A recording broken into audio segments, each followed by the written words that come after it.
Lecture 18, Part 1, Money and Inflation. We'll start this exploration with what is inflation, what does it look like, what are the costs of inflation. In Part 2, we'll be looking at what causes inflation and how the money supply and money demand are tied with those causes of inflation. First, a few definitions. Inflation is the general increase in prices in the economy.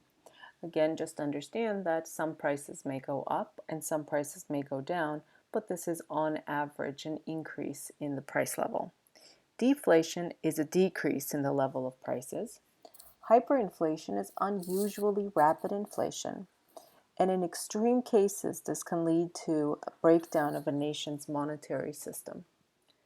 And then we have a possibility of something called stagflation, which is a combination of high unemployment and economic stagnation, which is like a recession, along with inflation.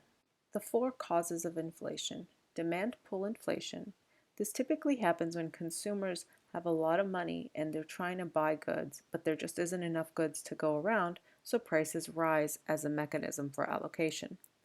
The second is cost push inflation, and this occurs when companies' costs go up, and as a result, they need to increase prices of their final goods in order to maintain their profits. A third is excessive increase in the money supply, and the fourth, a decrease in demand.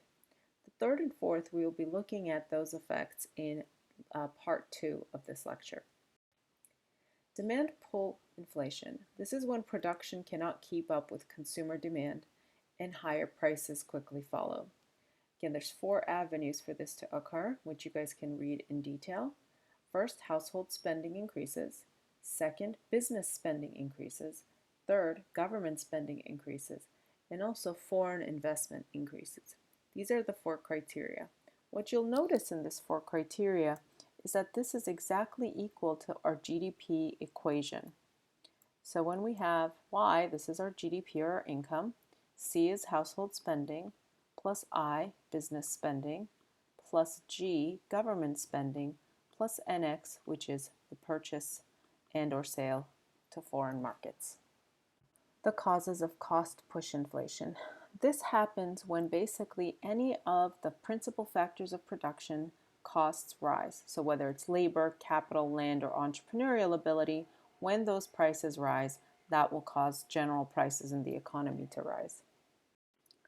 So what is inflation? Inflation is basically a method where the value of a currency falls over time.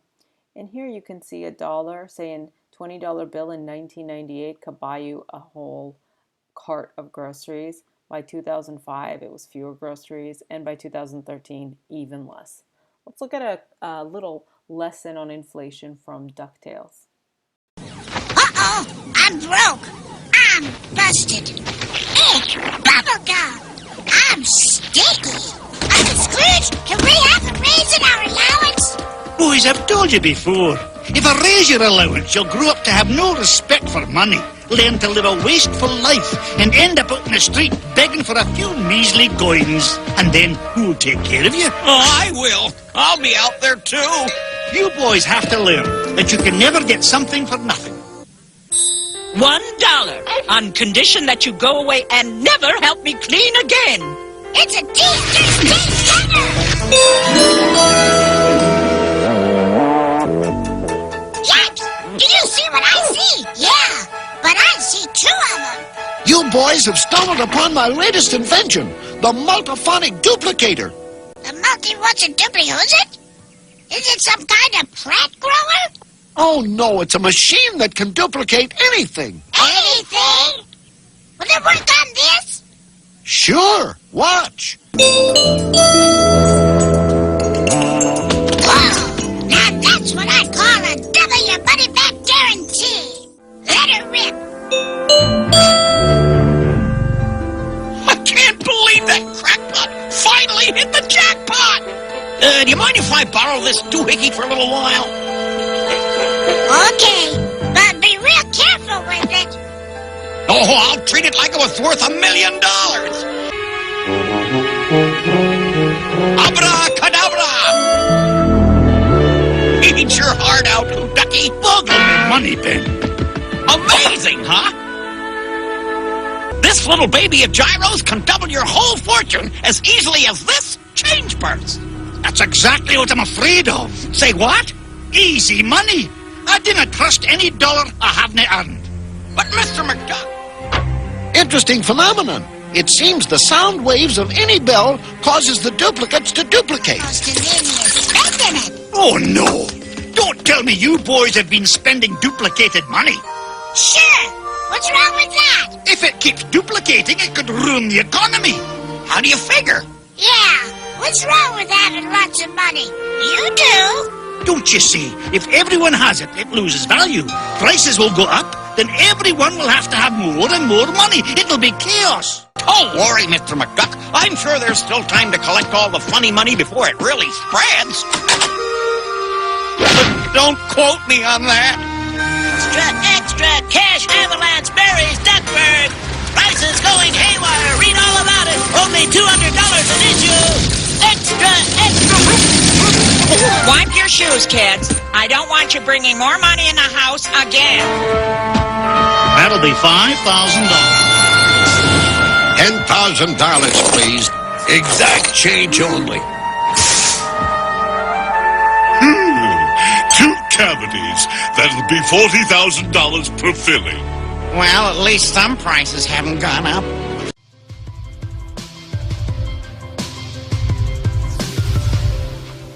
UnleashIndependence.com. What happens when inflation goes crazy? When it goes over the top?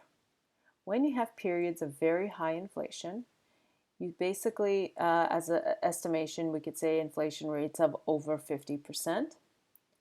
And at a monthly rate of 50%, an item that costs, say, $1 in January 1st would cost $130 in the following year. So that's just at 50% inflation.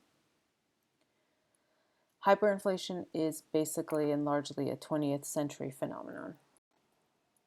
History of hyperinflations. So since the 1940s, there's been about 57 episodes of hyperinflation, with the worst being the hyperinflation in Hungary in 1945, where prices were doubling every 15 hours. Among other causes, hyperinflation occurs due to episodes of war, political mismanagement, or transition from a command economy in which a government owns the factors of production to a market-based economy. This was experienced in the former Soviet nations. Particularly hardest hit was Ukraine. Usually countries that undergo hyperinflation are characterized by levels of government debt, which induces governments to start printing money to meet such debts.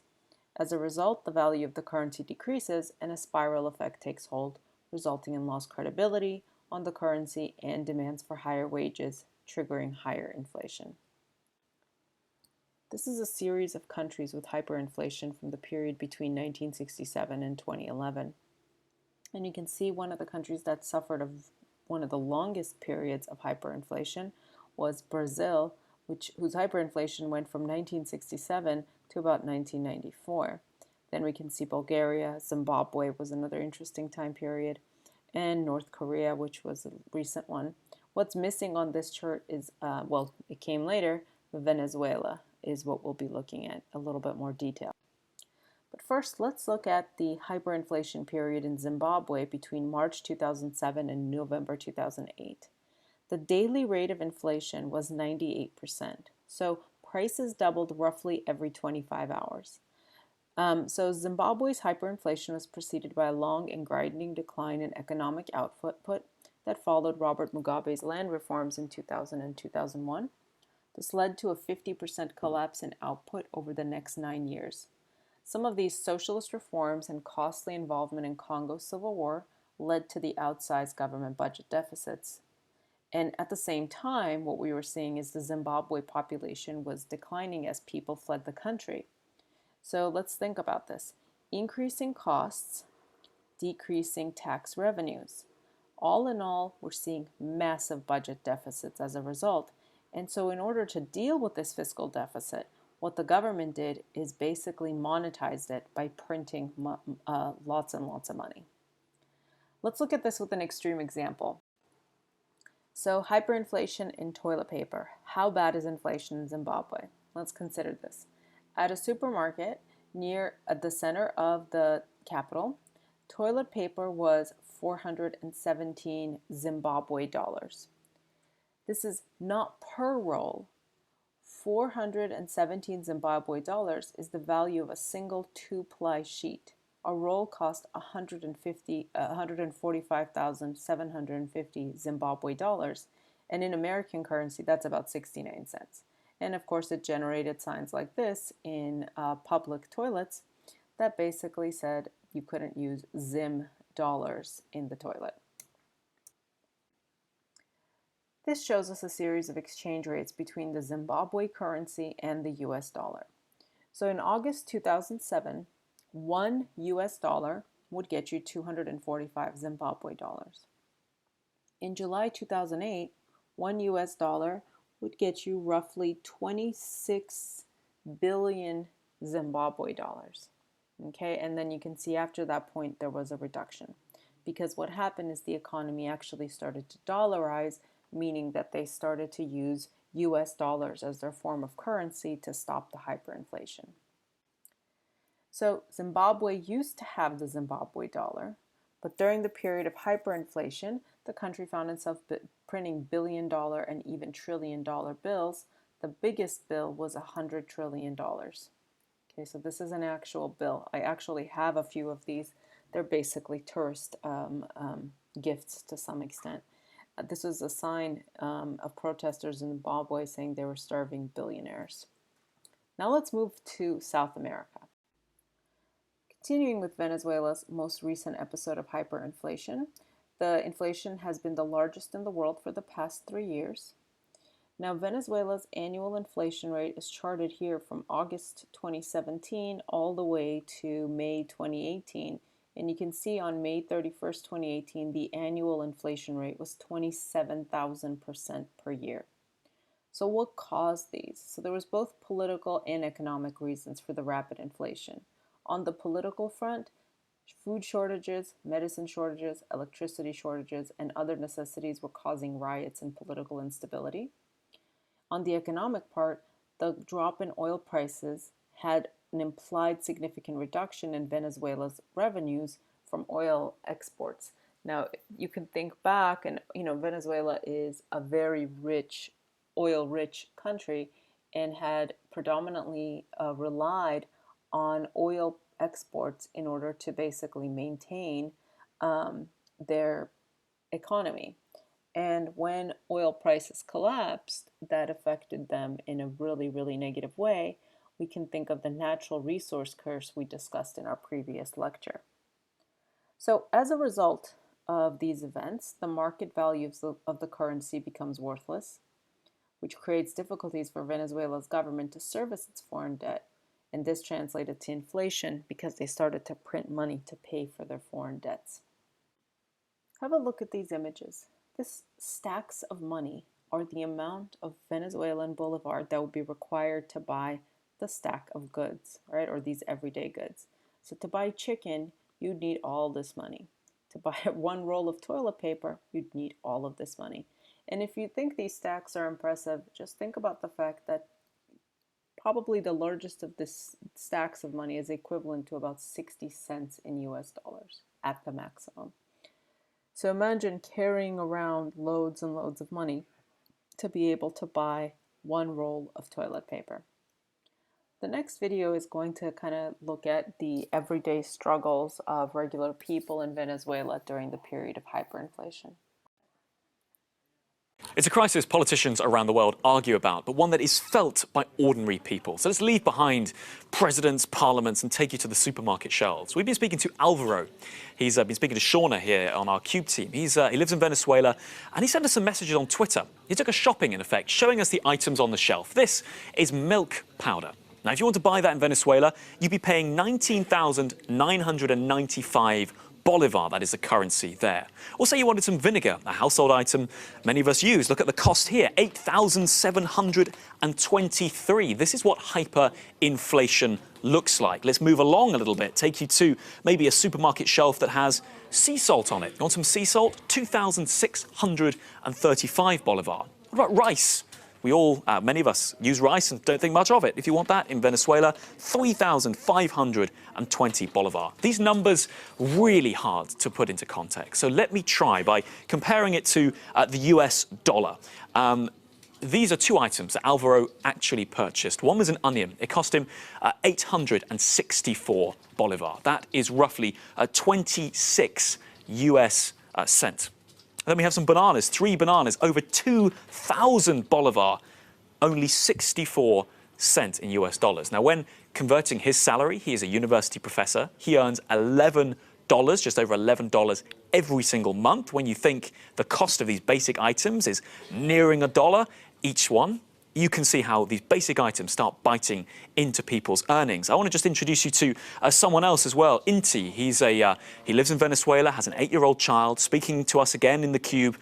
And in a Twitter thread, he described how for ordinary Venezuelans, this is a struggle to get by. He goes on to say that saving is non-existent. When people get money, because the situation is so precarious with the value of the currency, the first thing they do is go and spend it, not on goods, but on food, because they do not know how much that money will be able to buy them. This is the situation. He also, Inti goes on to say that for his child growing up, this has kind of been the norm, but his child telling him that when they're president of Venezuela, they're going to reduce the prices so people can afford basic goods. And this is the human reality. Inti as well, telling us that the most vulnerable, particularly the elderly, many of whom have had family members leave Venezuela. We've, of course, seen the migration crisis, people leaving the country, are left on their own to try and manage a system that is increasingly complex, hyperinflation out of control, and supermarket shelves that you saw there, that's confusing for us with calculators, conversion rates. If that's your day-to-day life and you're trying to navigate through this mess, you can imagine how complicated it is. This is the human cost of Venezuela. How do hyperinflations end? The standard answer is that governments have to make a credible commitment to halting the rapid growth in the stock of money. An alternative view held by some economists is that not just monetary reform, but also fiscal reform is needed to end the hyperinflation. So according to this view, a successful reform entails 2 believable commitments on the part of the government. The first is a commitment to halt the rapid growth of paper money, and the second is a commitment to bring government's budget into balance. What effects do hyperinflations have? One effect with serious consequences is the reallocation of wealth. Hyperinflations transfer wealth from the general public, which holds money, to the government, which issues money. Hyperinflations also cause borrowers to gain at the expense of lenders when loan contracts are signed prior to the worst inflation. We'll look a little bit into this when we get to looking at some of the fundamentals of financial markets in Lecture 19. Businesses that hold stores of raw materials and commodities gain at the expense of the general public. The inflation tax. When tax revenue is inadequate and the ability to borrow is limited, government may print money to pay for its spending. Almost all hyperinflations start this way. The revenue from printing money is that inflation tax. So printing money causes inflation, which is like a tax on everyone who holds money. We'll see this illustrated in part 2 of this lecture, where we will be looking at what is the determinants of the value of money. Economic crisis. The Fisher effect. The Fisher effect assesses nominal interest rates and real interest rates. The real interest rate is determined by savings and investment in the loanable funds market. We'll look at this in more detail in Lecture 19. The real interest rate is the interest rate adjusted for inflation. So money supply growth determines the inflation rate. Again, we will see this in part 2 of this lecture. So this equation shows us how the nominal interest rate is determined. The nominal interest rate is the interest rate that is basically given to us when we go to borrow money or lend money to the bank. That's the prevailing rate of interest. What's not written in your, let's say in your agreement with the bank, is the rate of inflation. So when you buy a home and say the interest rate is 3.5%, that does not include the inflation. The real interest rate would include inflation. So for example, if you were quoted a 3% interest rate on, say, a mortgage, and let's say the interest rate is 2%, which is valid since that's the long-term interest rate in the United States, what would be the real rate of interest that you're paying? So to adjust for this, the real rate would be the nominal rate minus the inflation rate, and that would give us the real rate. Because inflation is growing at 2% a year, it basically shows that we are only paying 1% a year. Okay, so that is what the real interest rate suggests. So in the long run, we say money is neutral, which means a change in money growth affects the inflation rate, but not the real interest rate. So the nominal interest rate adjusts 1-for-1 with changes in the inflation rate. So this is over time, the rate of inflation and the nominal interest rate. Notice that in the red, we have the inflation rate, and in the blue is the nominal interest rate. So notice basically they fluctuate fairly consistently together. So when there's periods of high inflation, there's also high nominal interest rates. And finally, the costs of inflation. The first cost of inflation is shoe leather costs. And this is the resources wasted when inflation encourages people to reduce their money holdings. This includes the time and transaction costs of more frequent bank withdrawals. Think of it as you have to keep walking back and forth to the bank, so your shoe leather starts to wear off. Second is menu costs. This is the cost of changing prices. So basically when we're saying menu costs, we can think of a restaurant, so printing new menus is the cost of inflation. Misallocation of resources from relative price variability. Firms don't all raise prices at the same time, so relative prices can vary, which distorts the allocation of resources. We'll look more at the idea of relative prices in part 2 of this lecture. Then, of course, we also have confusion and inconvenience. Inflation changes the yardstick, right, with which we use to measure our transactions. And the yardstick is, of course, the dollar value of goods. This complicates long-range planning and comparison of dollar amounts over time. Remember, we have to use an equation if we were to compare a price of a good in the past versus the price today. Tax distortion. Inflation makes nominal income grow faster than real income. Taxes are based on nominal income, and some are not adjusted for inflation. So inflation causes people to pay more taxes even when their real incomes don't change. Again, we will look more at the distinction between real and nominal figures in part 2 of this lecture.